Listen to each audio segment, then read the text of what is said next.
you've heard me talk about the fourth turning. And I was lucky enough back in 1993, 94, I had the privilege of working with the President of the United States, Bill Clinton. And you couldn't do this today, but simultaneously I was working with the Speaker of the House, Newt Gingrich, on the other side. I literally left the White House, went over, passed across the Capitol, and worked on the other side on the same day. And the reason I mention it to you is Bill Clinton was the first person who told me about this book called Generations by Strauss and Howe. And this book was basically 500 years of Anglo-American history, and it showed that history is shaped by generations and generations are shaped by history. It was a fascinating book, and it talked about, the book was written in 1991, that in 2020 there'll be this crisis that we'll be facing, and it was predicted because of how generations raise the next generation, how we then interpret history. You can have events, but they're interpreted differently by a different model of the world. And I thought it was fascinating. And then in 1997, I was going to Borders bookstore, one of those places, and I always go by the bin where the non-popular books are because I'm a contrarian. I found some of my favorite books in those places. And it was in that thing, like marked down 70% or 50%, some ridiculous number. And I picked up the book, and it was Strauss and Howe again. And I picked up this book, and it's been one of the guidebooks for me to understand what the hell's happening in our world ever since. It really helped me understand the patterns. Because if you think about it, we talk about power of patterns. What's the most powerful pattern of all? You've heard me talk about it before, that changed humanity, that took us from starving, running around as hunter-gatherers, to where we could stay in one place. It was one distinction. What was it? Recognizing the seasons. Understanding. See, before that, it was looked random. You planted in the winter. You didn't even know it was winter. You just knew it was cold. And for some reason, you worked your ass off and you got nothing for it. And what I began to look at here is like humanity, once it understood the seasons and knew when to plant and when not to, if you do the right thing at the wrong time, what kind of reward do you get? Zilch, nothing. So all of a sudden, humanity understood this, and now we could stay in one place. We could build a community. We could build cities. We could build countries. That one distinction changed all of humanity. But there's also the seasons of your own life that's so valuable to understand. Think of it as 4 seasons of your life. 0 to 20, roughly, is your springtime. But that initial springtime, you're learning, you're growing, probably protected, you're absorbing things. That's the stage. Some people starts at 16, 14, some say 19, 20, but let's just call it around 21, you enter a different stage of life. You become kind of the soldier of life. You enter the summertime. 21 to 41, that's a different stage, isn't it? Now you go out in the world and say, I'm going to test this stuff. I was told all this shit. What's true? And you think you're going to be a billionaire or 10 times billionaire, and you're going to be president of the United States, and you're going to have 100 relationships, and it's all going to work out smoothly. And then you get your first relationship and discover none of that shit is true. And you start to understand that you have vulnerabilities. You find out you're not invincible. So this young adulthood is testing and discovering, just trying to figure out what's really real. That's when we learn a lot. And usually some of it is painful because it's not quite like we expected. But you're the soldier of society. Quite literally, that's where soldiers are, right? 21 to 41 usually, right? You're the person that goes to war. You're the person that's out there doing the hard work. Now, if you really grew in spring and you really grew in summer, then there's the fall, the autumn. And that means 42 to 62 is a real reaping time if you've grown. If you're not grown, like if you don't plant in the spring, you're going to weep in the fall. You're not going to reap in the fall, right? But if you push through the hot summer, it's a difficult time, those 21 to 41. By the way, when you ask people, when you do all the research on people, what's the most unhappy time of their life? It's that 2 decades. Not for every human, but for most. Because trying to figure out who the hell you are, prove to yourself, make it through all the bullshit, trying to figure what's going on in your life. But when you get to 42 to 62, again, if you've grown, if you've not grown, you're kind of stunted. There's not much crop. But now you're really in your midlife power, and you get to start to have a harvest time. This is for a lot of people their greatest financial time of their life because they built up understanding and they worked hard and developed skill sets, and now they're in a position to lead. They might start running an organization. They start to really grow, to expand. And then 63 to 83, you could think of as winter, and 83 to 120 is the oldest living humans. If you're fortunate enough, maybe you'll have an extended winter. But in this stage, you really end up being a leader who's really there to mentor. That's really the position you're in. It's like what I love most now. It's like the example I give you of playing a video game against a child. You know the child's always going to win. And it's not because they're faster or smarter. It's because they played this game a million times. They know the first bad guy's here, the next bad guy's here, the next bad guy's here. So they're able to do something really important. Is this is what today is all about, if you want it in a simple phrase. Anticipation is power. Anticipation is power. Leaders anticipate. Losers react. If you and I are going to have a great quality of life for our families, for our communities, for anybody we want to serve, our job is to anticipate. In order to do that, you got to recognize patterns. So these seasons of your life are precious. Every season has different challenges, right? How many can remember some of the challenges of the springtime of your life? I remember some of the challenges of the summer in that stage, the things you wrestled with. Some are still there. How many remember the fall experiences, right? So everything has opportunity, everything has challenge, and if you can anticipate the challenge, you can make that season a hell of a lot more enjoyable. So there's the patterns of nature, there's the patterns of your life, the seasons of your life, and what we're going to look at this morning is seasons of history. Because if you understand the seasons of history interact with what stage of life you're in, like some people, 0 to 20 is when they experience winter, historical winter, because there's one about every 80 years, as you'll see shortly. And so some people enter winter in midlife. Some people do it at their power stage. Some people towards the end of life. If you have a full life, you're going to experience all 4 seasons. But all of us in our first 2 seasons of life, meaning your spring, 0 to 20, your 21 to 42, are going to either experience an awakening, an internal turmoil within the country around values, like you saw in the 60s and 70s, or you're going to experience a crisis, right? Because that's the cycle. Everyone experiences them.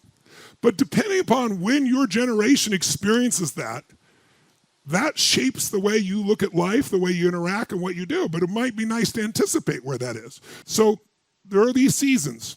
I just want to give you the big picture. So we got to think of the seasons of nature, the seasons of your life, and the seasons of history.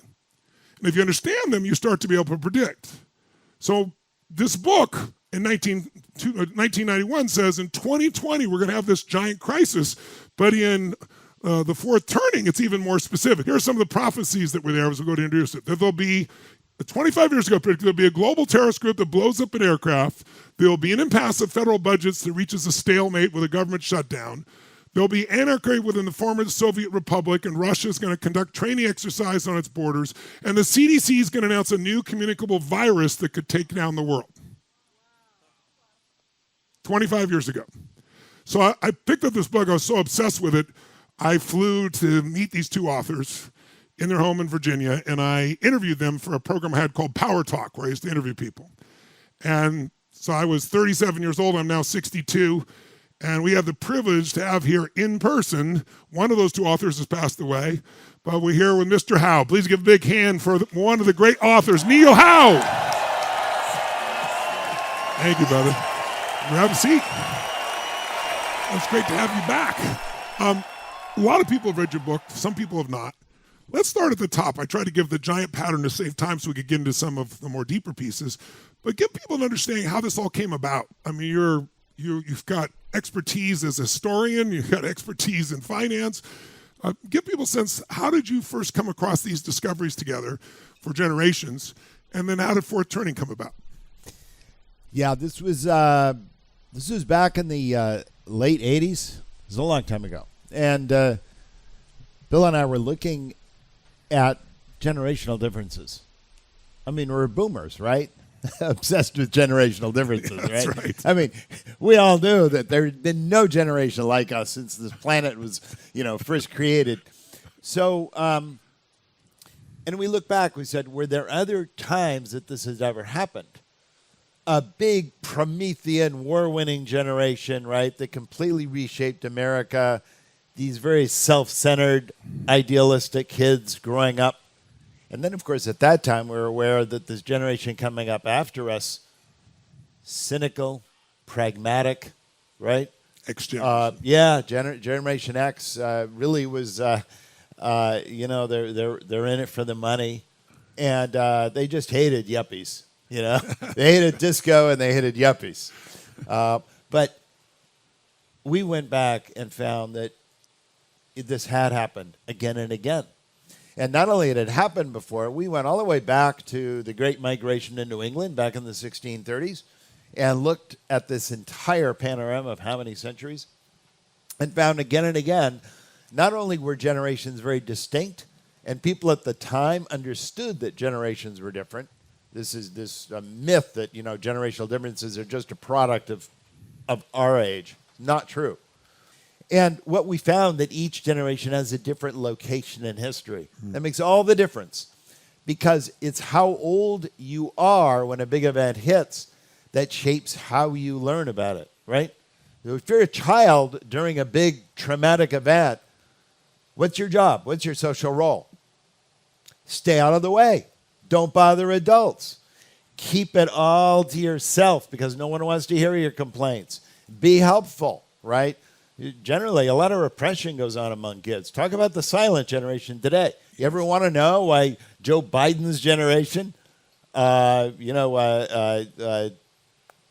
whole group is so mannerly, so over-socialized, so considerate, so nice?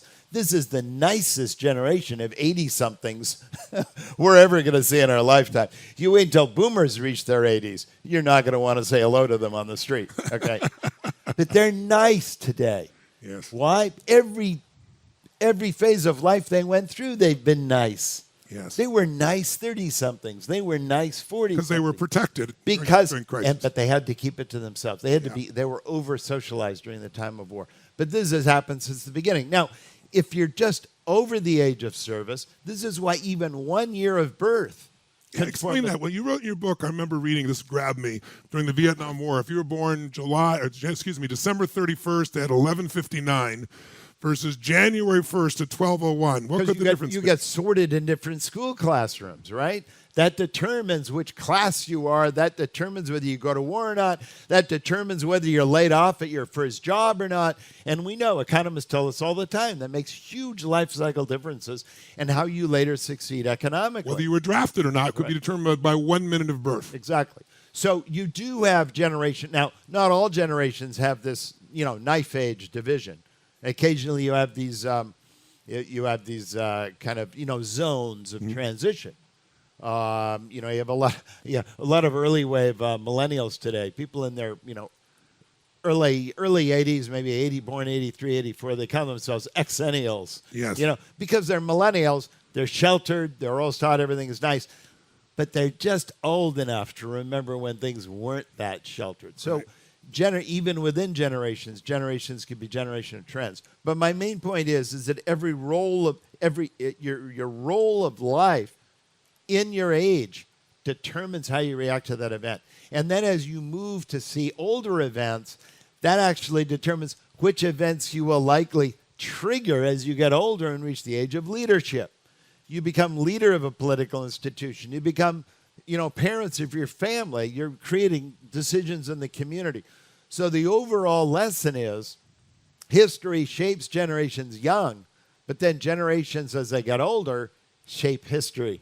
So it's a complete circle of life you see going on here. In fact, the big lesson of generations is that those seasons of life you're talking about, who you are and how history works is determined by the overlap between your seasons of your life and the seasons of history. So we looked at this. We found that, for instance, we had constantly found that when you have this hero generation, that completely reshapes a society, goes through a major war, society publicly reshapes who it is, that you have this generation born after the war that's very rebellious, idealistic, and so on, and knows nothing but affluence. And then the generation just after them is the cynical, detached.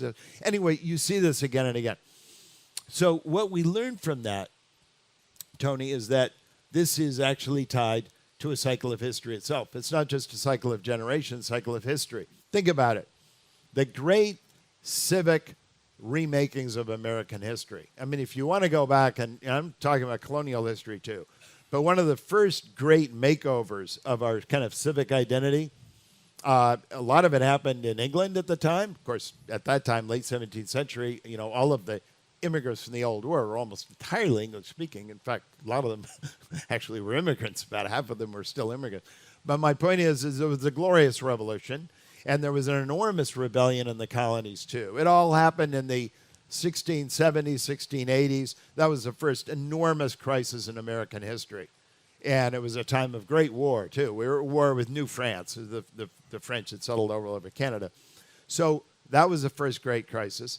And then about 80, 90 years later, we had the American Revolution. 80, 90 years later, we had the Civil War.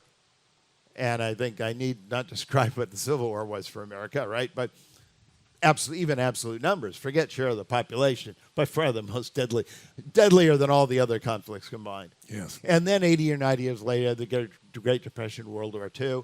80 or 90 years later, guess what? We're right here. We're right here, and we started with the GFC. And you're right. Recent crises have started with economic downturns, and then they later proceed to other kind of system breakdowns. And finally, toward the climax of the crisis, you suddenly decide, the leadership decides, the entire community decides, you have to remake everything. You can't just solve this problem, that problem. It all needs to be remade. And by the end of World War II, FDR was going in his last inaugural address, which was early in 1945. He basically said, total war. Total community, he wasn't hiding it. There was no wordsmiths back then. They were saying, go easy, the public doesn't want to hear the bad news. No, he was saying, there's going to be more danger. There are going to be more deaths. Get ready for it. We're reshaping the world. Things that would have been unimaginable back even in the late 1930s. And by the way, in the late 1930s, most young people were still signing the Oxford Pledge on college campuses, declaring they'll never go to war. Everyone thought about World War I and what a horrible experience that was, right? We'll never go to war. Well, they were all at war now. Yep. We're going to remake the world. Commerce is going to be refashioned. World peace is going to be redone. We're going to remake the world, rules of the world, not just of American society. So by the end of that crisis, we reshaped humanity's relationship with technology. My God, we created the A-bomb, which is partly what put an end to the war. So we had atomic technology. We outproduced the rest of the world combined in this country. So we became, as Winston Churchill said at the end of the war, America stands at the summit of the world today, right? I mean, he was amazed. We reshaped the relationship between government and the economy, obviously. We reshaped the political role of citizen and nation. So the GI generation became a generation of citizen soldiers until the day they died. But this huge reshaping, which is even extended to the world, what happened after World War II? Well, we founded, the World Bank, the IMF, the United Nations. We just, all of these institutions, NATO, all of these things we have today. We have been living for decades on institutions and infrastructure founded then. Yes. And by the way, Tony, this reminds me, because you had a question you asked me, right before the event. You said, why don't we solve these problems in better times? Yes. Right? Why don't we wait till it's a crisis? Why do we wait till it's a crisis? And it's interesting. You can look at all of American history as a series of punctuated equilibriums. We solve all of our problems when conditions are worst. I mean, isn't that ironic? Yeah. That's totally counterintuitive. If you ask most people, when do we just choose a problem that you don't like about America today, right? I don't care what it is. I don't care whether it's, we don't enforce immigration laws. Our infrastructure is a disgrace. I mean, you go to foreign countries now, look at their airports compared to our. I mean, it doesn't matter what you do, right? Whether you look at, social services and education today, whether young people are getting fleeced at universities, what used to be an escalator for generational prosperity is now a generator of generational debt for no purpose. But you go in outrage after outrage. Why don't we ever solve these problems? And you're saying, okay, when are we going to do it? Well, maybe on a sunny day. Maybe that's it. We're just waiting for, maybe if partisanship dies down, there's no recession, everything is great, right? If you think about that, all the experts can study it. We all come around the table. You say, okay, yeah, I think at least this one problem will get a solution. Sounds reasonable, right? It never, ever happens that way, Tony. It never happens that way. Yeah. We solve all of these problems not on warm, sunny days. Dark, stormy days is when we solve these problems. We're backed into a corner.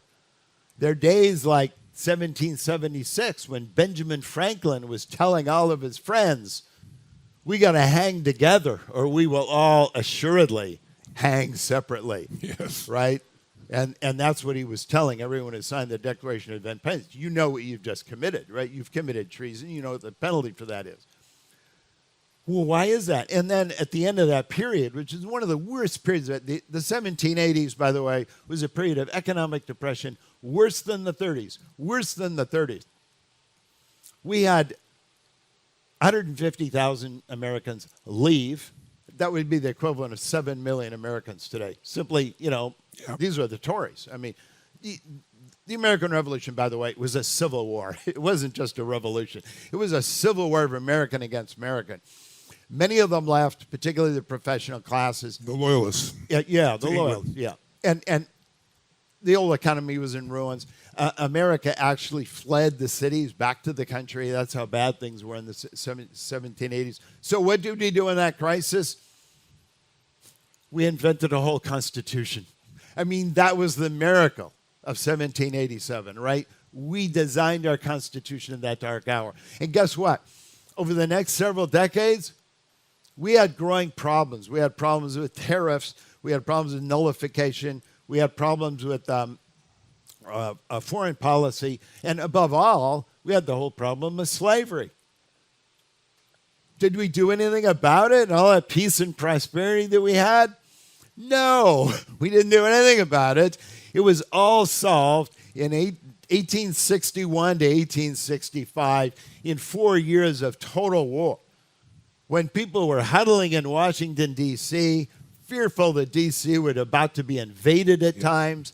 I mean, President Lincoln was suspending habeas corpus. He was rounding up and jailing thousands of people without, illegally, without even telling them what their charges were. So we had a real crisis in America, right? I remember when I was in junior high school, I had a shop-type teacher, and I remember one day he was reading it, but it reminded me of your book, because one of the great things about Fourth Turning, and if you haven't read it, I still want you to make sure you read it, you'll be reading a passage from an article from the New York Times, and you'll think it's from today, and it's from 80 years ago. And then you'll read another one that's from 160 years ago. Well, I remember he was reading this article, and it was all about we're running out of oil, because I was growing up in the 70s and there were lines. Some of you are old enough to remember. You had the license plate. I didn't have a car yet, but I didn't think I was ever going to have one, because the number on the back odd or even determined whether you could get gas that day. That's how bad it was, right? Remember. And so he read this whole article from the New York Times about oil, we're out of oil, and the darkening of the world, and how the whole world's going to go to shit. And at the end, it was from 80 years before, and it was whale oil, when we were based on whale oil. And he's like, I'll never forget him saying, necessity is the mother of invention. When we have to, we find answers. And by the way, how many of you found that in your own life? When you have to, right? That's when most people do it. Now, we work to do it more proactively. But crisis creates a breakthrough. If it doesn't kill you, it creates a breakthrough. And historically, that's been true. Like, what's the purpose of crisis? In essence, is what you're telling us. The purpose of crisis is that's how we transform. It is how we transform. But there is a different nature to the transformation as you go through the saculum, right? Yes, please walk through that if you. Yeah, because I think we need to focus on that. I think so too. So coming out of the crisis, you go into what we call the high. That's the spring, right? The high, like the American high. That was actually William O'Neill, famous U.S. historian. He actually described the years 1946 to 1964 as the American high. And I think many of you, if you haven't lived through it, like I did as a kid, you kind of know what I'm talking about. A period when the nation felt very optimistic, but in a certain way. And by the way, African Americans is interesting. Terrible period for them from the vantage point of the civil rights era, from the vantage point, but actually in terms of economic achievement, one of the best periods ever for African Americans. That's true. Right? In terms of, gains in family. They moved out of the South, for one thing, during World War II. It's the single best thing that ever happened to them. Yes. And anyway, but a great time for America in many ways. It was a time of terrific conformity. You didn't want to be someone left out of the mainstream. That was true. But it was also a time, and I think we so much miss this today, when people felt that collectively there were more than the sum of their parts. And I think today, Tony, coming out of the third turning, kind of the opposite end, and Yes. still today, early in the fourth turning, we feel that collectively we are less than the sum of our parts. Yes. How often do people say there are such talented individuals out there? I mean, any of us getting around, they say, any of us can do better than the jackasses they have there in Washington, D.C. I mean, it's incredible, the incompetence and the dysfunction. How is it that they can be so bad and just take any random group of 5 of you and put you all together and say, we can agree on shit, right? So how does that happen? And it's a very different kind of problem. And that explains why we have awakenings and why we have crises. The awakening is to release the individual. That's what we do in awakenings. So the winter gets us to come together to fight the Exactly. battle. We become optimistic because we don't go through that crap anymore, and we're unified, and we have this high, and everything grows. But we lose the individual. So now the individual needs to pop up. That's our summertime. That's when there's internal strife. It's a very different kind of transformation. Now, the generation that sometimes has a hard time with the awakening is the silent generation, because they're all, socialized to be conformist, socialized to go along. So they're torn, right? They're torn. Gen Xers are torn too today, but they're torn in the opposite direction. Because Gen Xers, and a lot of you are Xers, I define Xers as born 1961 to 1981, birth year. You look at the census. Census Bureau defines boomers as born 1946 to 1964. The census did it just to reflect fertility rates. We're talking about social generations.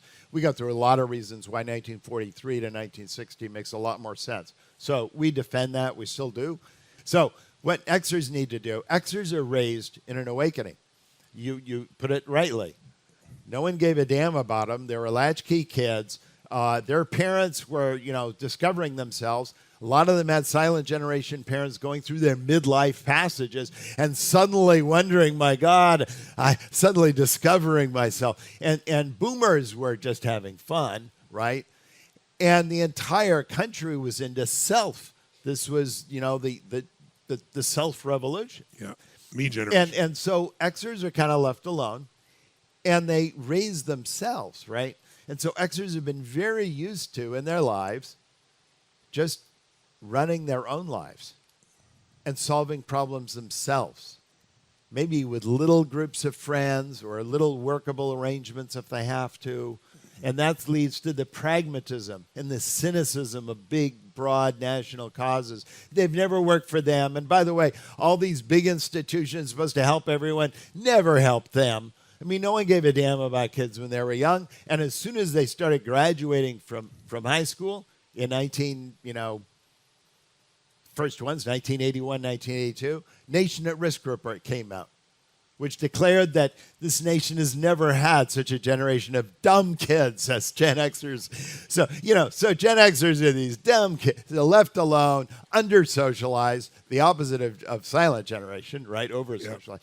Yep. And they said, that's okay, that's all right, you don't have to like us.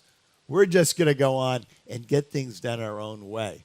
And one of our goals is to stay off the community's radar screen, because the last thing we want to do is to get regulated, taxed, identified, you know what I mean? So you have Xers and the natural individualists because of the way they've been raised, because of the season in which they grow up.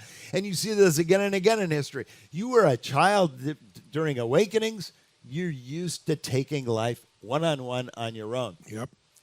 So where the problem with the silent was moving from the group is everything. The group, in the silent generation in the 50s, everything was about adjusting yourself to meet the expectations of others. There's Dale Carnegie and, being the kind of person that others wanted you to be. So it was all about the other-directed self, the social ethic. The opposite was true for Xers. just do your own thing, right? Do, just obey your thirst. I don't know, whatever the hell it was. Just do it. Just do it. So you got this extras, right? Pragmatic, take care of themselves. But they have to undergo the opposite adjustment. And by the way, the peers of John Adams and George Washington had to do the same thing. And the peers of George Patton and Harry Truman had to do the same thing. These were both craggy, pragmatic, individualistic children, left alone. They came of age during the Roaring '20s, a lot of them. They tended to be Republican all their lives, by the way, the lost generation. They detested a big state and everything. But they had to figure out what the hell they were going to do during World War II. Everyone was banding together. How does an individualist grow up or adjust at a time when community is refining itself? We are now at a time when groups are refining themselves. We're at a time of growing tribalism in America. And we're at a time when everyone is going back to the groups. I'll tell you one sign of that. Extended generation families. They're everywhere today. Everyone is reverting back into the extended family, right? Millennials, Gen Xers used to boomerang back home. Millennials don't boomerang back home. They just never leave. and now you've got older people coming back to live at home, aunts and uncles, everyone. Why is it that larger homes have had their prices go up and they're not coming back? Remember with millennials, originally we said it would be the mini homes that would go up more in price. They said they never buy real estate. They're not going to form families. I remember people saying that, going, you don't understand generations. And now they're buying like crazy. But not only they're buying, and very often moving with their parents, but they want larger homes. Yes. And people did not anticipate. So larger homes. Look at neighborhoods now. Look at political tribalism, which is growing unbelievable today in America, right? Red zone, blue zone, these are now mega brands. And people are self-sorting across America into these things. This is what's Before you go further, I want you to help the X generation in this room understand the millennials here, because the X generation was underprotected. And again, I was that stage. I was 1960, but I have the memories somewhere in my psyche, probably because it was recapped every year in those days, of Kennedy and the optimism of that time. Because I was 3 years old when it was happening. But I was raised by myself. I had to raise myself. I had to figure it out. So I had this optimism, but the pragmatism. But the way you raise your children usually as a whole is different, because since you were underprotected, that became baby on board. If you looked at movies in the 70s, babies were very different. They were like evil little bastards. Like it was Rosemary's Baby, right? That's absolutely It was right. The Omen. Yeah. It was, somebody's head twirling around The Exorcist. And suddenly it's 3 men and a baby on board. Talk a little bit about that transition and why millennials are the way they are, because they've done nothing wrong. They've just been raised differently. The golden age of child as devil horror movies really lasted from about 1965 to about 1982. So exactly when Xers were small kids. That was the most negative image of small kids in American history. There were no G-rated movies. There was not even, you had to drive 500 miles just to find Benji. But my point was, so that was what was going on. And the phrase, you can do an Ngram search if you want, but the phrase, children are special, was literally no mention going all the way up through the late 60s, 1970 until about 1977, 78. No one ever wrote that phrase in a published work. So suddenly it began rising, and after 1982 or 3 with millennials, it just goes into the stratosphere, right? So suddenly millennials are surrounded in these cuddly baby movies and these signs of baby on board and minivans with 12 different ways to buckle the precious kids into their seats. Back when Xers are small, you just told kids to do this. That was good enough. But so all of this has changed. But this shapes generations permanently. Here's the thing. Archaeologists know this. You can take a tree, you can cut the tree down, and you can look at the rings on a tree and look at the widths of the rings on a tree. And you can tell when that tree had, a really lush spring and summer, a lot of water, a little thin ring. That's when it went through the drought. We are all like that. We are all like trees. And very often, if you're a certain age, by the way, any tree you cut down all has the same kind of rings, right? It all has the same ring pattern because they all went through the same thing.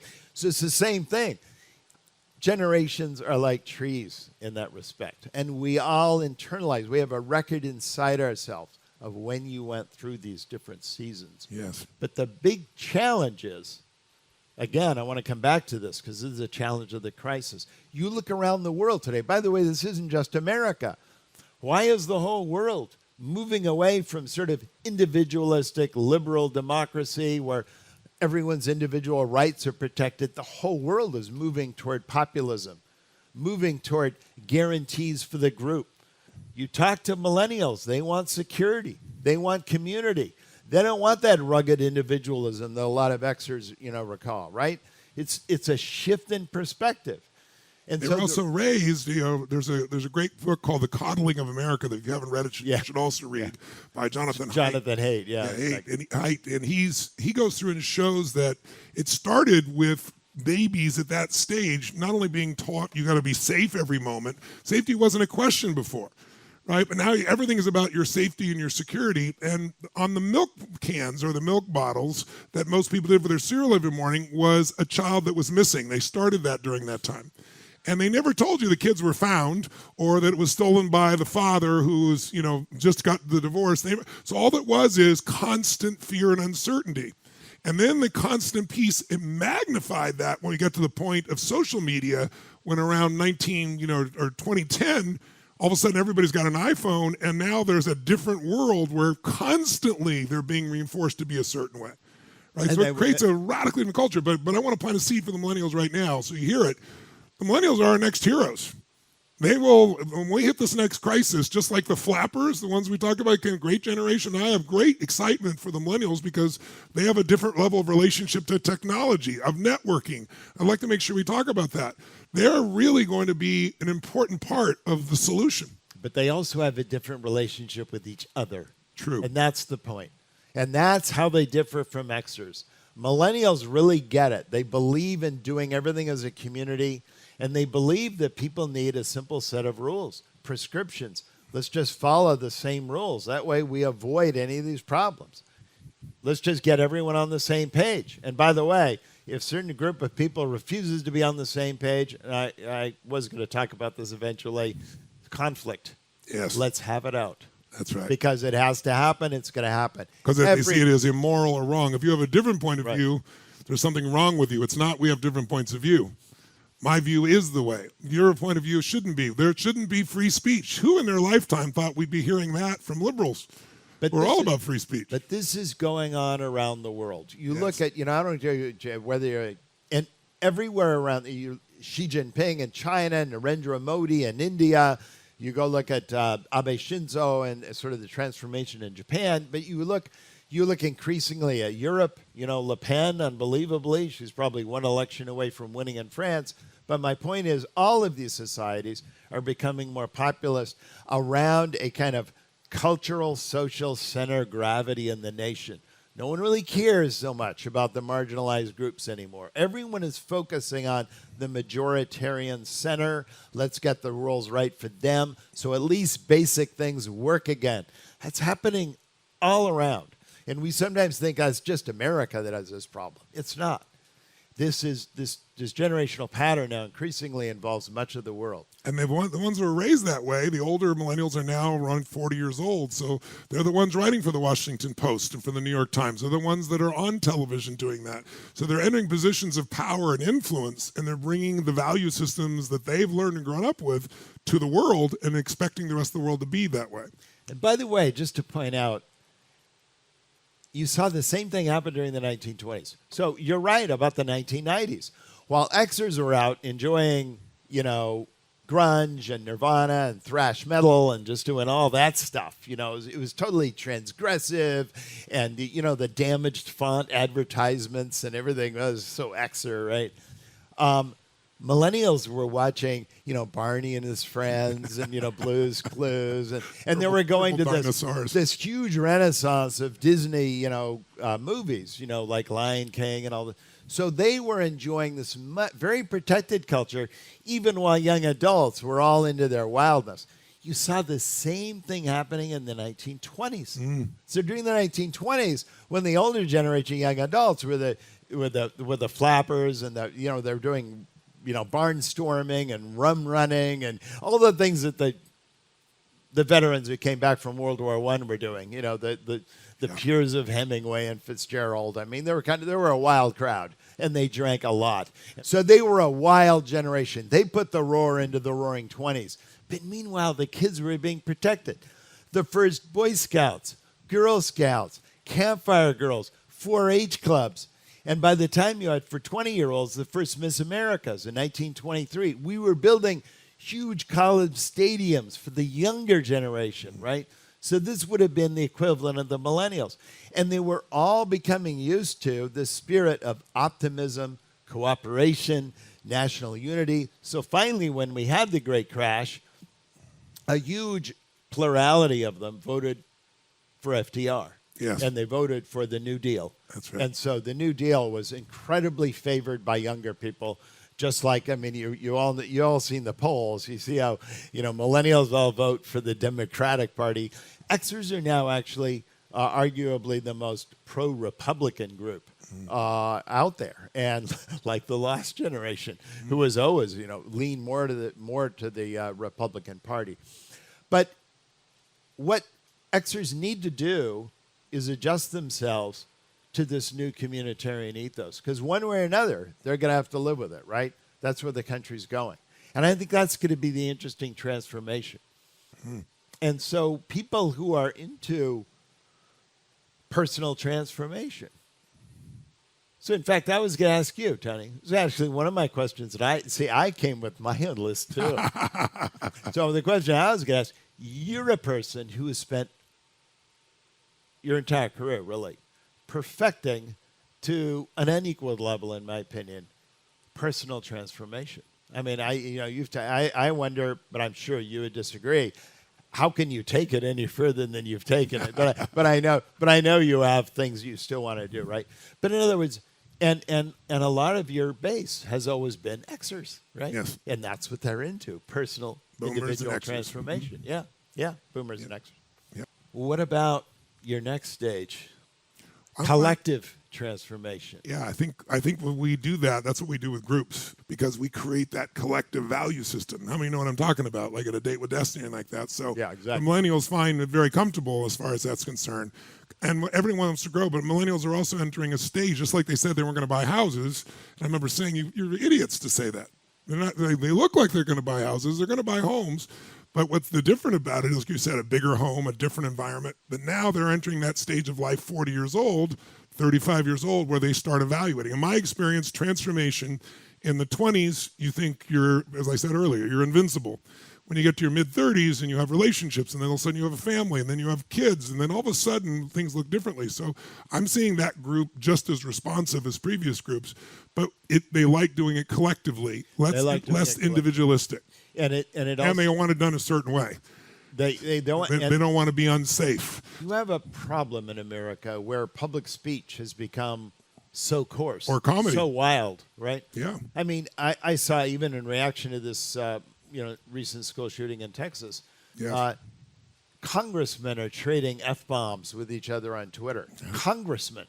I mean, this And blaming is, each other while kids have just died. Right, but the point is, the level of discourse is degraded to such a point, Yes. and it reminds me, by the way, of the 1850s. We had the same thing. We had congressmen actually shooting and knifing each other, in the middle, and we know where that went. It went to war. Yeah. But my point is that this level of incivility, what happens after the crisis with the generation that actually has to fight it, they clean up everything. Language is homogenized. You look at language, political language of the people after actually fighting World War II, particularly by the 1950s, early 1960s, It's all homogenized, cleaned up. It's your Walter Cronkite. Yes. You know, good morning, America. Everything was great today.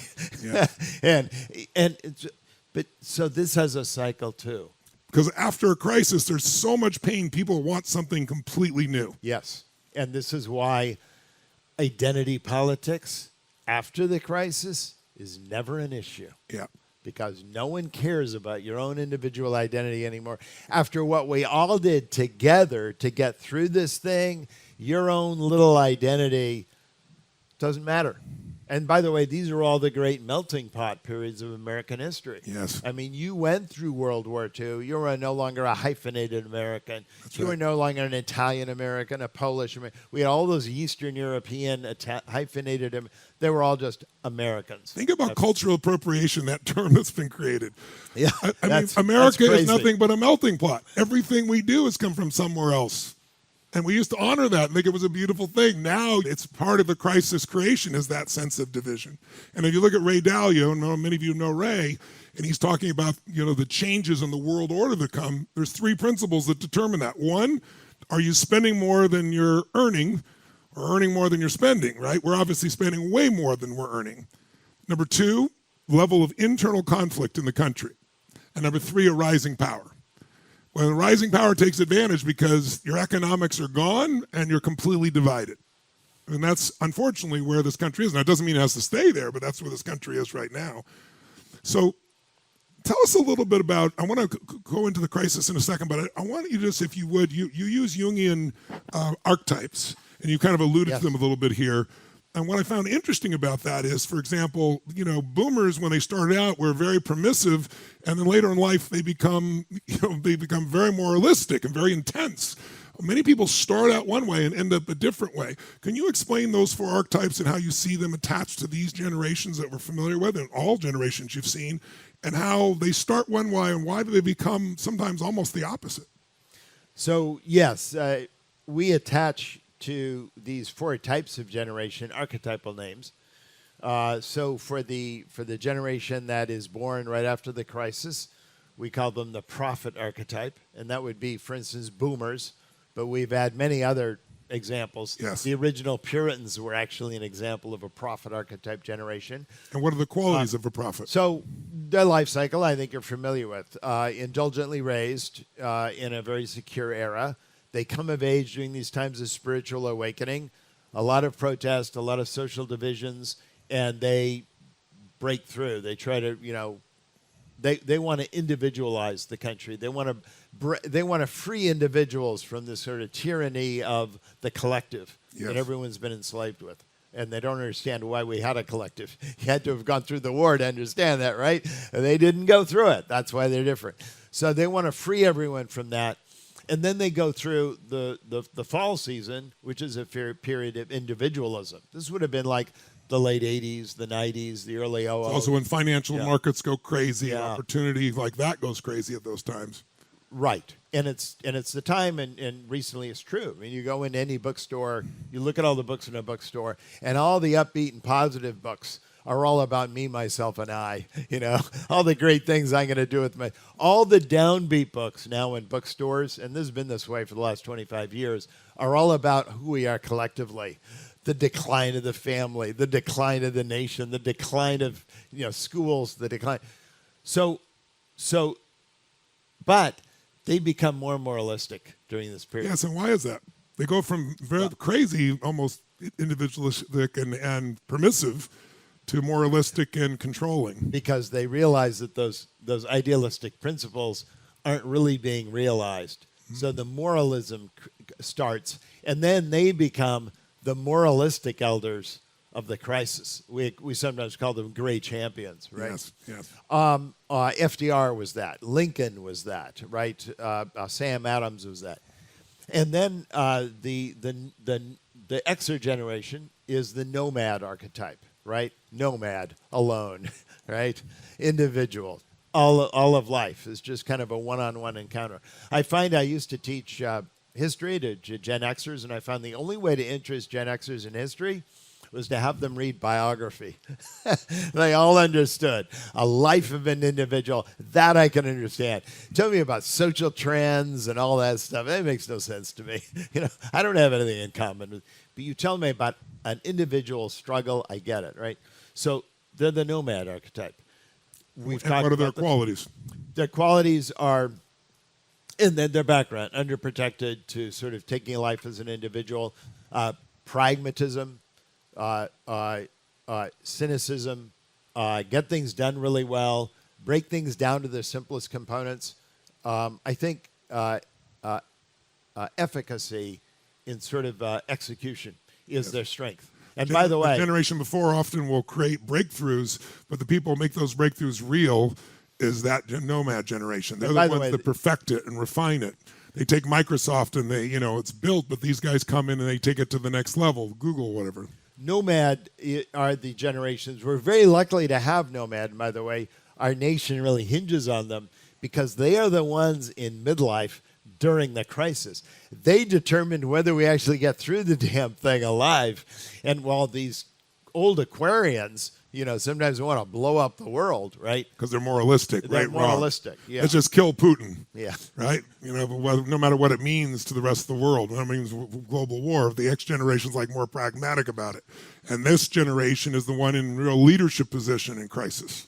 They are the generals. They are the ones who are actually the hands-on leaders, right?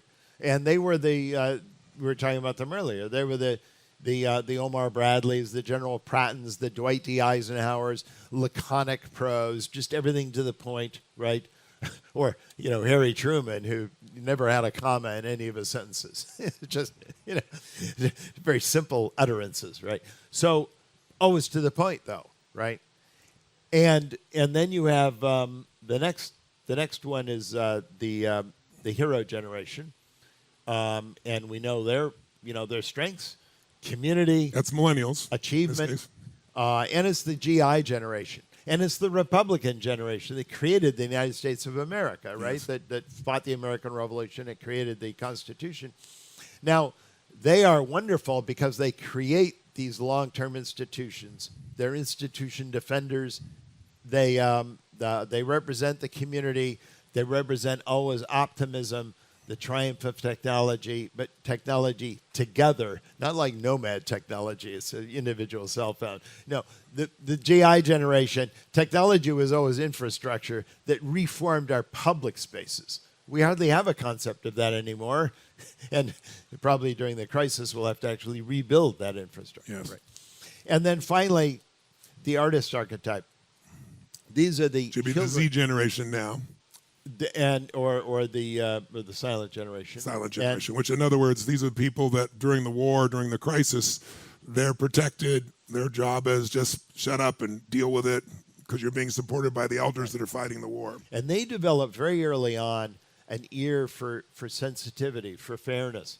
So very often the generation that's young develops a talent for the things that older generations aren't perceiving. Yes. And that's what's fascinating to me. And you see that today, by the way, among the group of kids I call Homelanders or Generation Z. You find that they're very caring.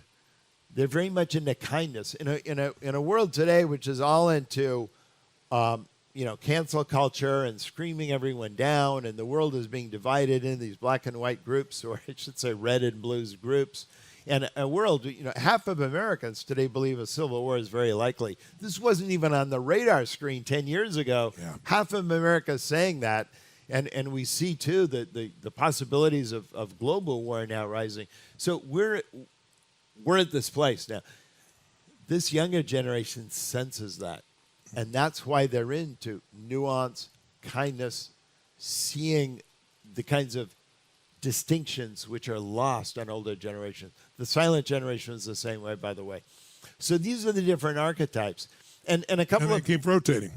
And they keep rotating. And a couple of them are big. I mean, you look at Joseph Campbell, who wrote about myth.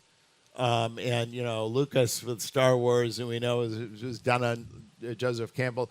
But you see in myth, every phase of life is occupied in the same order as we're talking about historically. You always find that the young hero, like Arthur, always has a much older wizard, like Merlin, who helps him, right? So there's always the prophet archetype in old age when the hero is coming of age, right? And then when it's reversed, when it's the other way, when you have an elder hero and a young prophet, that's the storyline of the founding of religions, right? That's more like Orpheus or Jesus or Buddha, or you're right, it's like Pontius Pilate or Hammurabi, who's sort of this, very secure but spiritually soul dead world.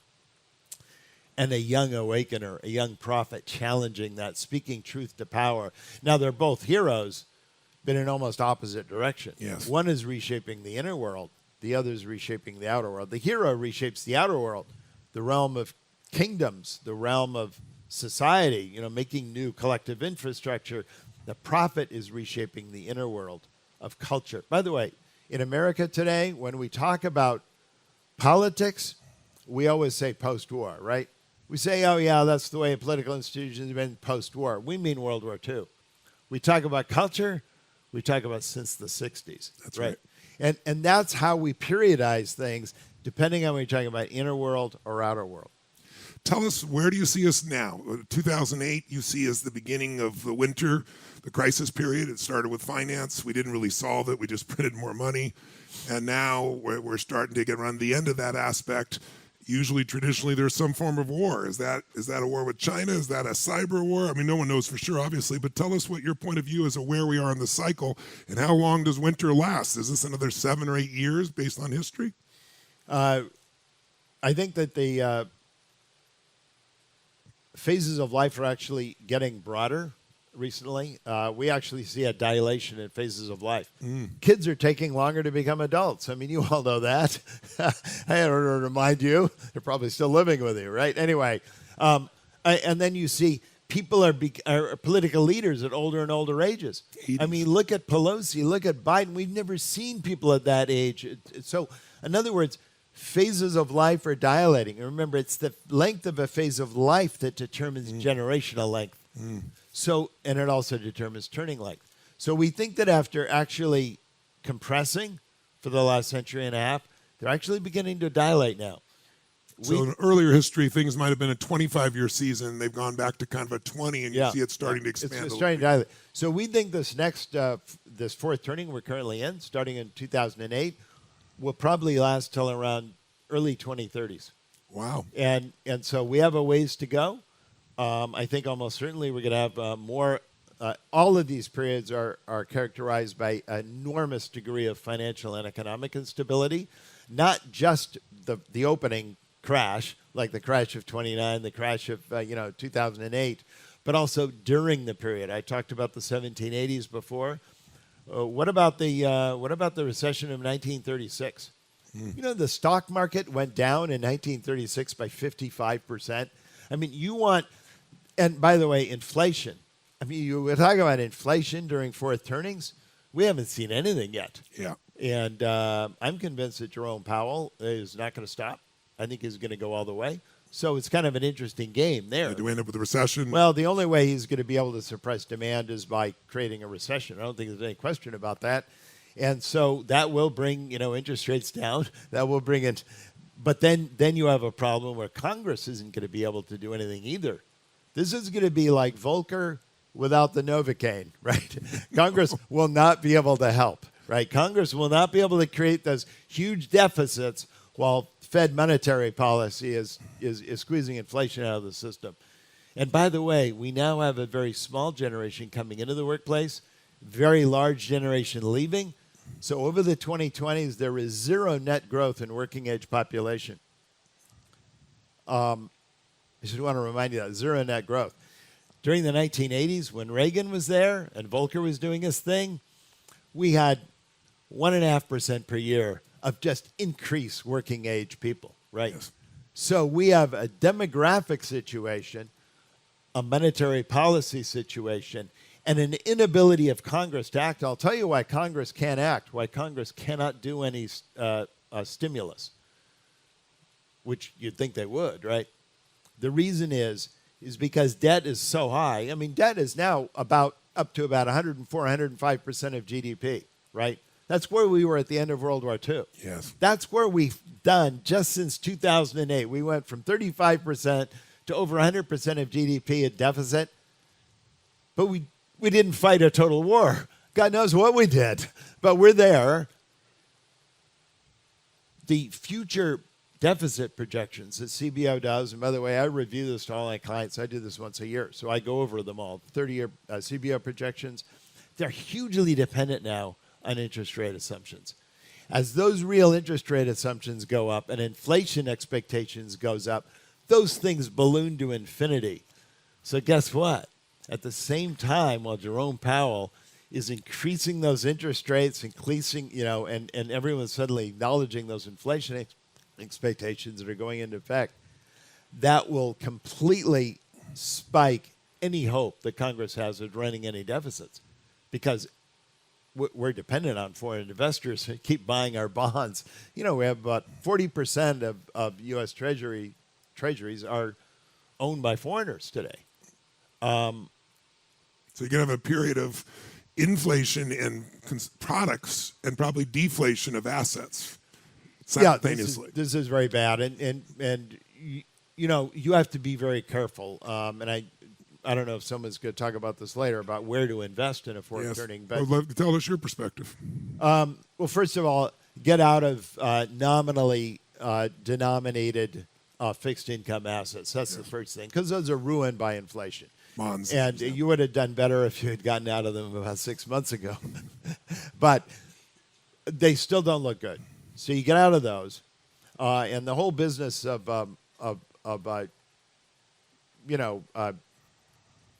sort of the parity arrangement where, you do stocks and bonds together because when one rises, the other goes down, that's completely collapsing now. So that's no longer true. So basically you get out of that. And then you get out of all the high risk stuff. You get out of high beta, high leverage. You kind of go down the list of everything that's sort of bad for you, and then you also get out of stuff that probably isn't going to do well in the future, like the communications sector and stuff, which is just tremendously overvalued. Basically, high multiples is the other thing you look for. So you get out of that, and what do you get into? You get into things. You get into commodities, you get into real estate, and you get into sectors that are probably undervalued in a fourth turning. Manufacturing, materials, and possibly energy. I think energy is actually looking good now, particularly because everyone's being forced to get out of it. Makes it kind of a buy. We obviously have a problem. God knows what's going to happen to food prices. But if you're in materials, that means producing ammonia. You know what ammonia is used for, and energy is needed for agriculture. So if you want to talk about energy to keep us warm and food to keep us fed, I mean, you're talking about those sectors. You obviously, all the other things apply. Diversify yourself everywhere.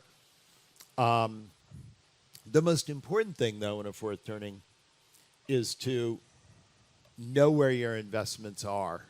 Be very wary of stuff where you don't know what the hell it is. I'm talking about if you understand, Web3 or NFTs, or if you really want to spend and if you really think you understand, Bored Apes, Yacht Club, go ahead. But anybody see what the overall price of NFTs has come to? Yeah, down 90% right now. Yeah. So anyway, I've never recommended that. But my point is, get out of that stuff because you don't know where your money is. By the way, the whole valuation of that was generated by negative real interest rates. We're unlikely to see that again, right? What are the most important things we can do to prepare and anticipate? Personally, other than the financial side, your family. That's number one. Just know who your family is. Get back on good relations with people that you may have, not had and been on. And your chosen family as well, right? Exactly. Your chosen family. Everything about, your sort of elective community. I mean, whoever you're living with, because that will become very important. Your network will be everything. Yeah. the real network, not a fake network, not a Facebook network, but the network of people that you can count on and Real count people. on you. Exactly. And if you don't have one, find one. Generate one. Reputation matters in a fourth turning. And by the way, conventional values come back in a fourth turning. Look at any fourth turning. The songs that become popular, the movies, they're corny, they're schmaltzy, they're reaffirming. No one's transgressing anymore in a fourth turning. There's no benefit in that. No one gives a damn about all that stuff anymore, right? And so if you look at the kinds of movies that were big in the late 30s or certainly during World War II, and art itself, culture transforms into propaganda. Hollywood moved to Washington during World War II. Yeah. I mean, everyone needed to make something that was for the cause. We all became used to that. So this is something, millennials, by the way, are well primed for that. Yes. They all understand art for the cause, Yes. right? So this is also important. And I think also one other thing is, and this is very important for all the Xers out there, you need to get back in touch with the official community, authorities in your area, who the politicians are, who actually is on the committees that actually create the regulations that affect your industry. One thing that's very important in every fourth turning is being able to influence and talk to the people that are redrafting and re-legislating all of the laws and regulations going to reshape your industry. All the way down to the school boards. Yeah. Right? Yeah, well, we've seen that recently, right? But you need to know, because politics can reshape your world overnight in a fourth turning. You need to be connected. And I know a lot of Xers say, I hate politics. I hate all those guys. I mean, everything they do is just, ruins everything, certainly in my life. But this is survival. Think about it that way. So just think of it as an Xer survival code. So who you know Yeah. is pretty critical. Who you have a relationship is really Exactly. critical. Exactly. So these are, I don't know, these are the things that I think are important. How do we know when we're coming out of a fourth turning? By the way, now that we've uplifted you all with your future, compelling future, but isn't it better to know and anticipate than to get struck and react? Yes? So the question is, what follows a fourth turning is a new awakening, or excuse me, a new time, a new springtime, Yeah. right? A new high, new a new high. optimism. How do we know when we've turned the corner out of this fourth turning that we're in right now? That will be like a flat. You will know. You know why? Because every fourth turning, its final climax, is absolutely history changing. So toward the end of the fourth turnings can sometimes build, like the 30s did, like this one is. It's building, right? It's this crescendo of interest. And by the way, every election today is a national election. So this isn't like the 1990s when you could just be a kind of a flaky third party candidate or someone, just sort of a, no, everything now is you're either red zone or blue zone. I don't care if you're running for dog catcher, you're running for, on the school board. It's all now polarized because the only thing that matters now, by the way, it's not like the 1990s. There are a lot of arguments, people trying to persuade other people to change your mind. I'm in Washington, D.C. I mean, that's where I am, politics. No one in D.C. is anymore arguing with each other. Why? They They've don't already talk to made each up other. their minds. They've made up their minds. There's no, and it's amazing. Do you think that, so Tip O'Neill and... Those and- guys used to fight like hell Yeah. in Congress and go have a beer together. Yeah. Now they don't speak to the other side. They don't speak. They don't They're evil. socialize. They have nothing to talk about. They have and you can understand they have nothing to talk about. They're in completely different worldviews, and their visions of America's future are mutually exclusive, right?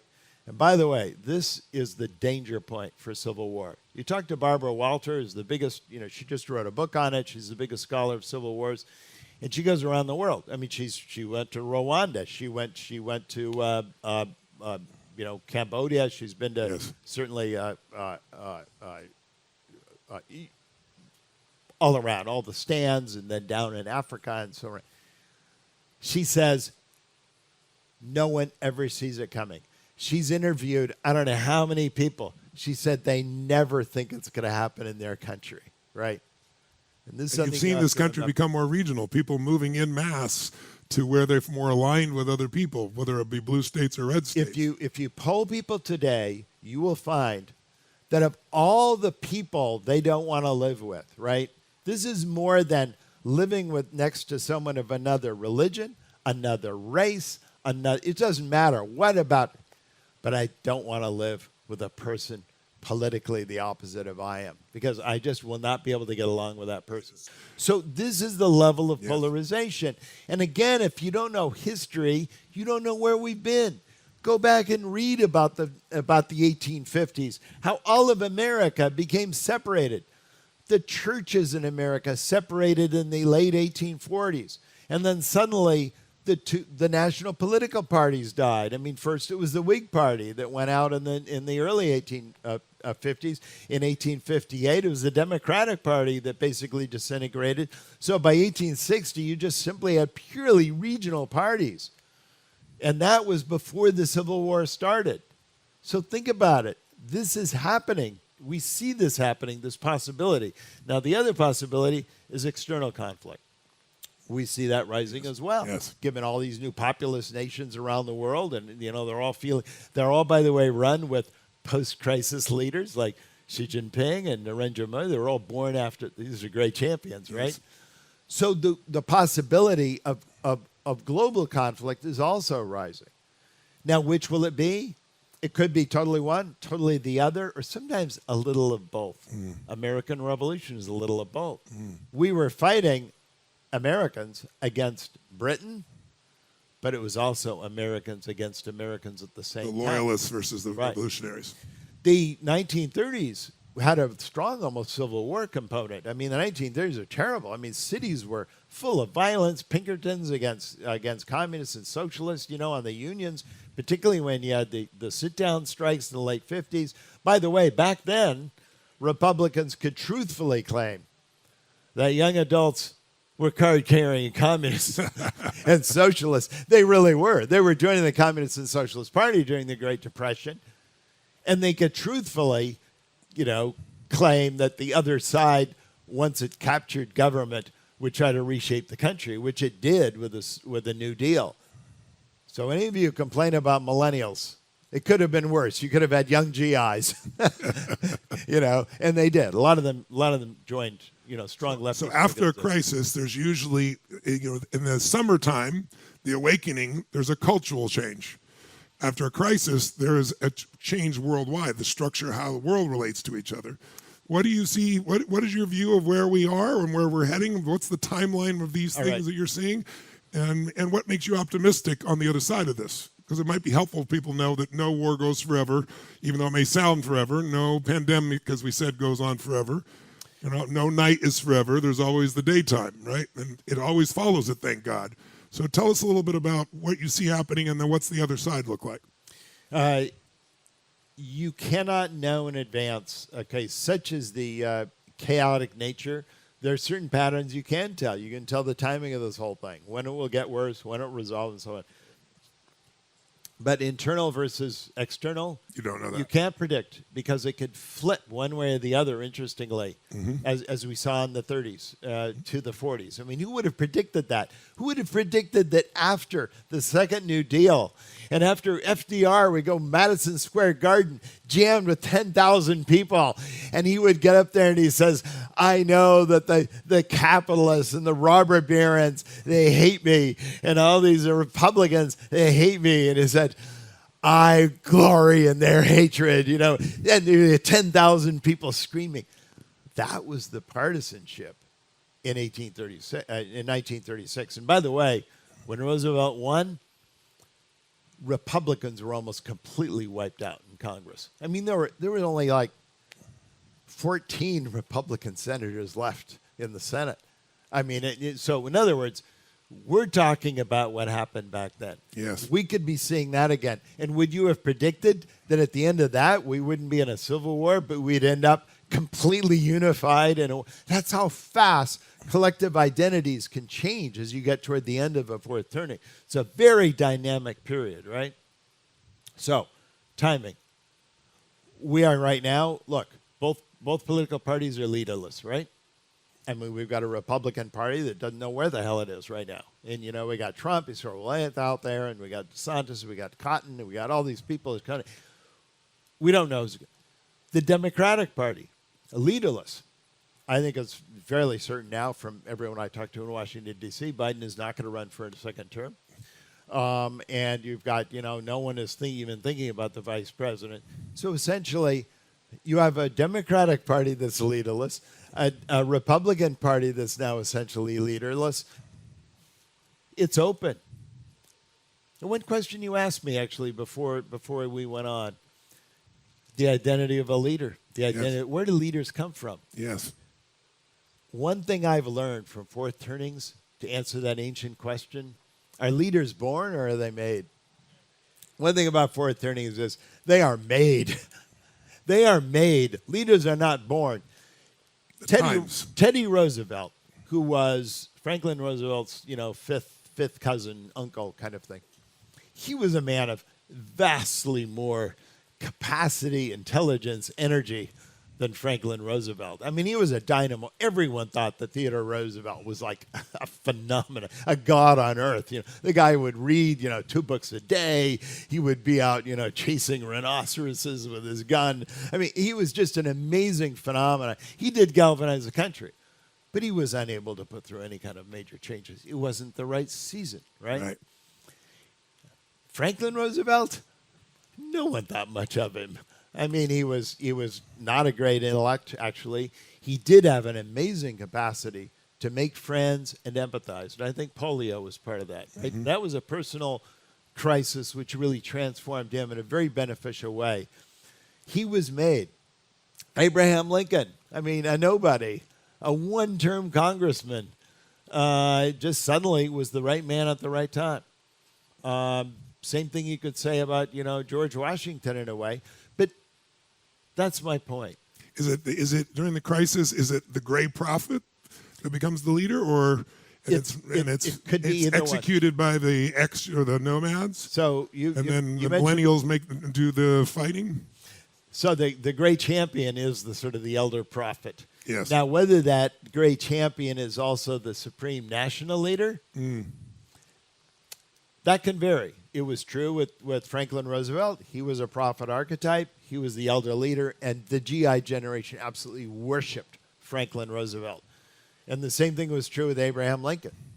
And when Franklin Roosevelt died, the nation mourned for him exactly as they mourned for Abraham Lincoln when he died. I mean, that was the generation that all young people followed. And certainly all the Union followers, all the Republicans in the North, would follow Lincoln, Yes. Anywhere. So, great leaders, made, not born, that took us through this harrowing period. Now, they were great champions. They were both prophet archetypes. In the American Revolution, we did have prophet archetypes, people like Sam Adams or Benjamin Franklin, but the one that everyone worshipped was George Washington. He was a nomad. Yes. Exactly. Another one would be Queen Elizabeth, and actually we write about all these crises going back, but another one was Queen Elizabeth, who was a nomad. I mean, Queen Elizabeth had a little copy of, Machiavelli's The Prince, right under. I mean, she was always reading, like, how to stab them in the back when they were licking and stuff. And she was a total pragmatist when it came to religion, right? She just wanted a practical way to get rid of this issue. So, but she was a nomad, right? So, typically it's someone who's an early-born nomad, or if they're a prophet, they're a late-born prophet. Someone on the cusp of the two. I want to finish with a compelling future of the springtime, because it's not a year or two. Once we make it through this, then we have 20 or more years usually of a more optimistic time. Describe what the springtime is to come. The springtime, look, everyone is going to regard the springtime as a wonderful time, given what came before. And there would be no doubt about when it starts, because suddenly the great conflict will be over. It's when all the treaties are signed, all the resolutions are made, and suddenly it's a time when, after history moves very fast, it suddenly really begins to slow down. And when suddenly institutions can be remade very quickly, and new laws and so on, all this great stuff put into place, suddenly things become harder to change. Right? Now, socially, it's what millennials have been dreaming about. It's what GIs were dreaming about. It's what it's where we will have calm, People unified. Everyone will have a place. Everyone will be unified. And we will all feel great about our country. Sounds impossible right now, doesn't it? Yeah. But that's what crisis does, because people get exhausted with the emotion. These seasons, think of it as emotional seasons. And, you know, the optimism season, you go, go, go. But if you smile all the time, your face hurts eventually, right? After 20 years. And so people go through that summertime of that internal fight and looking for the individualism. I don't want to be part of the group. And then all of a sudden the unraveling happens and everybody supposedly has the rewards, at least financial rewards. And then after that big fall of rewards, what do you have? The next winter time again. And now people come together to fight the crisis. And so this is the cycle of humanity. This is not just your cycle or my cycle. This is the cycle of human history. And when you start to see that, it can be compelling. When you, I look at it my own daughter, for example, and I think, by the way, what will be the next generation? When's the cutoff for Z's? We don't know yet, I guess. We don't know, actually. We don't even know when they start, interestingly enough. You have to wait until the crisis ends. And let me give you a good example. 1925 is where the silent generation starts. 1924 is where the GI generation stops. You would not have known that until 1946 when World War II ended. So we have to wait until that final. But right now, we think that the last birth year of millennials was 2004. First birth year of our Homeland generation is 2005. But so Homelander is interesting. And the reason why they named it Homelander is, first of all, because back then, I think we did this poll in 2000, I can't remember, 2010 or something like that. But first of all, remember after 9/11, the Department of Homeland Security, everyone was into Homeland, right? And also this fact that everyone was suddenly into sort of, protecting the home, protecting the community. And then the fact that literally, given these incredibly compulsively protective Gen Xer parents who swear that they're never going to allow their own kid to be left alone like they were left alone, right? Again, this pattern of overcompensation. These kids are always at home. I mean, they always have someone at home and they never go anywhere. It's amazing. This generation they don't have to go anywhere, for movies, for entertainment, for food, for each other, for food, for whatever. So they are literally the most homebound generation. And during the pandemic, it was off the charts, right? So we call them the quarantines, right? Anyway, for a reason. So your question was, so that's when we think they're going to be done. And when with their last cohort, obviously, is going to be determined a little bit by when we determine the prophet, the beginning of the prophet. That's what I think will be the next prophet generation. But it's probably going to extend from 2005 to sometime in the late 2020s. Yeah. So, and we've talked a little bit about their attributes. They're going to be very well behaved, by the way. Young artist archetypes, very well behaved, very well socialized. And this is the amazing thing. And I maybe this is one point I should come back to, because I think people find it so counterintuitive that they don't believe it. But if you go back through all of history, going back to the 1500s to like the generation of Erasmus, you think about a very well socialized, a very well educated generation. But these generations of extremely consensus-minded, socialized, educated, erudite, young people who later on, deepen that reputation as they go older, they always were raised by very closed, tight-fisted, pragmatic parents at a time of crisis, right? Yes. And similarly, the most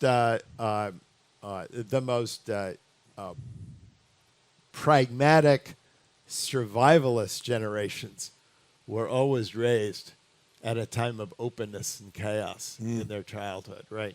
And I think that's what's interesting about that is you can see that they were raised you see that Jungian thing, that idea that who you are is almost the opposite of how you are raised. I think so many Xers today, they're so protective, so hands-on with their parents, and it's so obviously different. And by the way, when I talk to Xers, and I've done this a lot, and I've surveyed them, and I've talked to them, It's not even unconscious. It's conscious. They know they're doing it for that reason. Yes, damn it, I'm never going to have my kid with the way I remember, when I was home alone and stuff. So it's very deliberate, very conscious.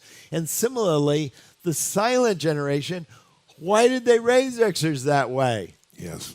Because of they were raised in a closet, right? Back in the late 1930s, 1940s. It's also why oftentimes people relate more to their grandparents than their parents. Yeah, exactly. And you Because- see now they're relating to the similar archetype across the cycle.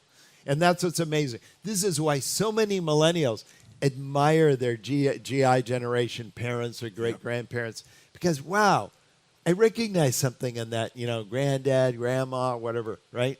Yeah. So that sense, I think it was Igor Stravinsky who said that. We every generation declares war on its parents and makes friends with its grandparents, and that again, that's looking across the cycle at your archetypal similarity versus your opposite. So the question is, where are you in the seasons of history? When did you come of age? At 21 to 41 range. So I was born in 1960, right on the cusp. So I can remember somewhere in my psyche that optimism for those first 3 years before Kennedy died. I can remember seeing Kennedy and King and all the absolute unraveling that occurred there. Robert Kennedy dying was part of my youth. And then I came of age in my 21 and 41 during the unraveling, during the fall. Right? So inflation exploded, and then all of a sudden the changes that happened in the 80s and the 90s. And so now I'm earning the next stage of my life in middle of halfway through the winter. And, the next section of it I'll get to see, hopefully if I live decently, I'll get to see the next springtime, a good portion of it. Where are you in your location in history? And how are you going to navigate it? And if you only look at today, you're going to have the wrong view. When I say the wrong view, you'll have an inaccurate view of life. And also, many people want it to be easier. But nothing that's ever come easy has been valued very much in our lives. Your parents tell you that, you never listen to them. But as you get older, you know it. And so these years that'll be challenging over the next 7, 8, 9, 10 years, whatever it really is, challenging financially, challenging in terms of uncertainty, they're also going to make us have to be more nimble, make us grow in ways that you wouldn't have to grow without it. And on the other side of it, you have 10 or 20 or 30 years, whatever it'll be for you, of great deal of optimism. And then what'll happen is there'll be another summer. There'll be another awakening, internal battle. And I don't know how long you're going to live, but it'll be interesting. I think about my daughter and think about what she'll go into. She's going to, be a child during the crisis, at least half of it. She'll come of age in this beautiful springtime. She'll participate probably in the next summer, and if she's lucky, she'll make it in the fall. Maybe she has a long life. Maybe she'll make it to the next winter and take what she learns from that. There's a beauty in understanding life from a different perspective than just how you're looking at it right now. And that beauty you've brought to all of us today. Tony, let me just maybe a couple closing things. Please. I think it's important. People often, they listen to me and they will say, Neil, this just sounds so terrible. You're telling us about all these things, how fourth turnings usually end, where they usually go. I mean, we're talking about war after all. We're talking about conflict. We're talking about additional, economic times of economic financial duress. It seems so bleak. And then my answer is, what's the good news? What's the upside of a fourth turning? And I said the upside of a fourth turning is that we actually, at the end of it, we actually solve all the problems that we now have in a way that today absolutely no one thinks we'll ever solve. And I said, and maybe one way of saying this is, what is the worst future you can imagine? And I think you'd have to say maybe the worst future is take all of today's trends, everything you see over the last 10 years, right, that you see, whatever you're looking at, an indefinite future of that. That's a world without a fourth turning. That's a world in which winter does not happen. Yes. Do you want that? No. No, I don't think any of us. So intellectually, we understand it. And there's actually a fascinating speech. It's actually very famous. Many of you probably heard about it. It was William James. It was a great kind of pragmatist American philosopher. He gave a speech in 1906 at Stanford University, and it was called The Moral Equivalent of War. I'm sure the moral equivalent. Could we ever arrange sort of kind of a practice run where we could have all the socially ennobling things about a war without actually not fighting one? And it's fascinating. And he goes back and he finally admits, even though he hopes we would have one, he was a pacifist. But he says it probably isn't. He said everything we need to remain together as a nation, all the social habits, are forged in war, if we're honest with ourselves, or at least in conflict of some sort. I mean, he was trying to be as broad about it as possible. That's where we learn the value of sacrificing for the sake of others. But then he had this fascinating hypothetical question. I think it's really great for what you do and this audience. He said, there's something paradoxical in how we look at this. He said, if you asked Americans right now, would you have preferred that we had never fought the Civil War? Remember, he's saying this in 1906, so that's sort of like, not that long ago. And he sort of says, I'll bet most Americans would say, no, I don't prefer that we know. Because we couldn't have imagined the kind of dynamic, national, industrial, affluent America that we were by 1906 without the Civil War. Yeah. We had to fight that war to be who we were today. And he says he thinks that almost everyone would say, no, it was actually better we fought that war. And after all, we did do the 13th, 14th, 15th Amendments. And, so all of that was good. But then he said something paradoxical. If you polled most Americans today, would you like another one in your near future? Almost all Americans would say no. And he kind of leaves it there as a paradox, but I don't think it's paradoxical at all. Because just like ourselves as individuals, we look back on our life and we think, that horrible experience I had, I was really down in the depths. I didn't know how I was going to go on to the next day. I didn't know how I was going to survive. I didn't know. I really learned so much from that. I'm a new person after that. I forced myself to change. No, I do not wish that I never had that experience. But then you ask most people, well, do you want another experience like that next week? And most people will say, no, I'd rather not. And that's why springtimes last so long too, right? 20 years after that, where people don't want to go through that crap again. So that's kind of the analogy, and I think we have to think of ourselves like that. That it's not that we want to be in a fourth turning; it's simply it's necessary.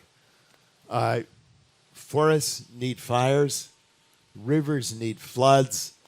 The seasons need a winter. We have to kill everything above ground so that things below ground can germinate and they will have space. Yes. And that's another thing. We look at America today, we see the inequality. Inequality, by the way, always grows during peacetime. And this is, you go back to the end of the Neolithic Revolution. This has always happened. In times of peace and prosperity, inequality always gets worse. Why? Because families always want to protect their offsprings, and they're sinecures, and they all rig the laws and everything to help those who have. It always gets worse. What equalizes income? All the horrible things people don't like to talk about. It's the plagues, the famines, the total revolutions, the total wars. And same thing happened in the 20th century. That's when equality got much better.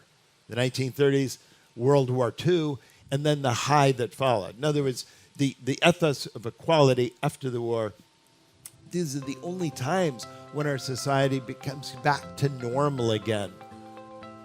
And then we can f it up again over time. Creation and destruction and creation. Creation and destruction and creation. But that's kind of how it happens. And that's kind of how it has to happen. You are a special gift to us all. You've really delivered for us, as you have for decades for so many. Let's have it for Neil Allen.